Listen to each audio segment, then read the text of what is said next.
भाई साहब जब हमारे साथ थे 21 सीट जीती थी आपने 25 सीट लड़कर, आज आप 9 पे आ गए हैं, 28 सीट लड़ी हैं और 9 पे आ गए हैं। ये उन्हीं चीजों का परिणाम है जहां पर आपने अपनी पार्टी जिसने आपके साथ 25 साल खड़े रहे, आपके सुख में दुख में, जब आप 2 सीट पे थे आप 404 सीट 303 सीट पर आए, हम लोग आपके साथ लिया और तब आकर आप हमें यहाँ पे ज्ञान देंगे तो आपका ज्ञान तो सुनने से रही। ये आपकी औकात बता रहा हूँ सर, बुरा नहीं मानना सर।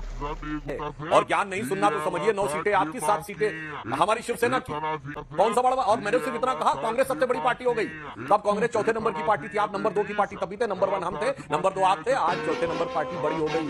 सोच लीजिए जबकि आप 23 सीटें लड़े। और मैं दावे के साथ कहता हूं 50% सीटें शिवसेना उद्धव गुट को नहीं मिलेंगी।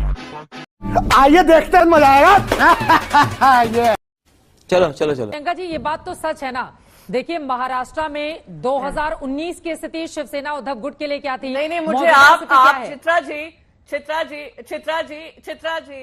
चित्रा जी ऐसा है, महाराष्ट्र के ऊपर ज्ञान ना तो मैं आपसे सुनूंगी ना ज्ञान मैं सुधांशु जी से सुनूंगी। मैं जरा आपको थोड़ा इनको बता दूं, ये एक बात कर रहे हैं महाराष्ट्र को लेकर। भाई साहब जब हमारे साथ थे 21 सीट जीती थी आपने 25 सीट लड़कर, आज आप 9 पे आ गए हैं, 28 सीट लड़ी हैं और 9 पे आ गए हैं। ये उन्हीं चीजों का परिणाम है जहां पर आपने अपनी पार्टी जिसने आपके साथ 25 साल खड़े रहे, आपके सुख में दुख में, जब आप 2 सीट पे थे आप 404 सीट 303 सीट पर आए, हम लोग आपके साथ दिया था।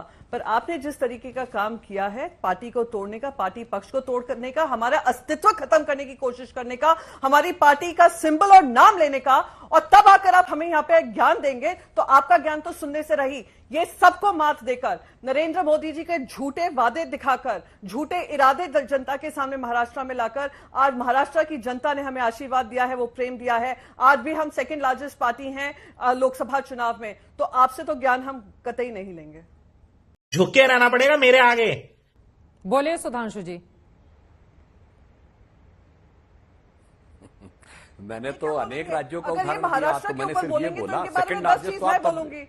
अब नहीं तो क्योंकि मैं प्रियंका महाराष्ट्र चतुर्वेदी की जी, हूं, आपसे तो महाराष्ट्र की ही बात होगी ना। उद्धव ठाकरे इतनी तलखी ठीक नहीं है, ठीक है, आपकी बात महत्वपूर्ण है प्रियंका जी, लेकिन अगर एंकर भी आपसे सवाल पूछेगा तो उद्धव ठाकरे का तो पूरा का पूरा वर्चस्व महाराष्ट्र को लेकर। अब आपसे मैं यूपी का सवाल तो पूछूंगी नहीं, आप बेवजह नाराज हो गए मेरे ऊपर।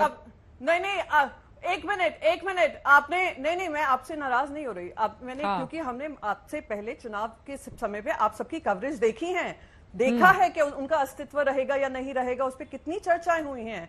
हमने ये भी देखा है किस तरीके से टेलीविजन चैनल्स ने जस्टिफाई किया कि कैसे इलेक्शन कमीशन पार्टी सिंबल और पार्टी नाम उन दूसरे को दे देती है। चोर जो चोरी करता है, चोरी का सामान भी ले जाता है, उसको समर्थन देने का काम जो मीडिया ने भली भांति निभाया है 2024 के चुनाव में हम सब उससे परिचित हैं। इसलिए मैंने कहा कि महाराष्ट्र को लेकर सवाल आप अगर मुझसे पूछ रही हैं तो ये सवाल लाजमी पड़ता ही नहीं है, और इसका सवाल मैं जवाब तो जरूर दूंगी पर ज्ञान मैं इनसे नहीं सुनूंगी, ये मैंने कहा था।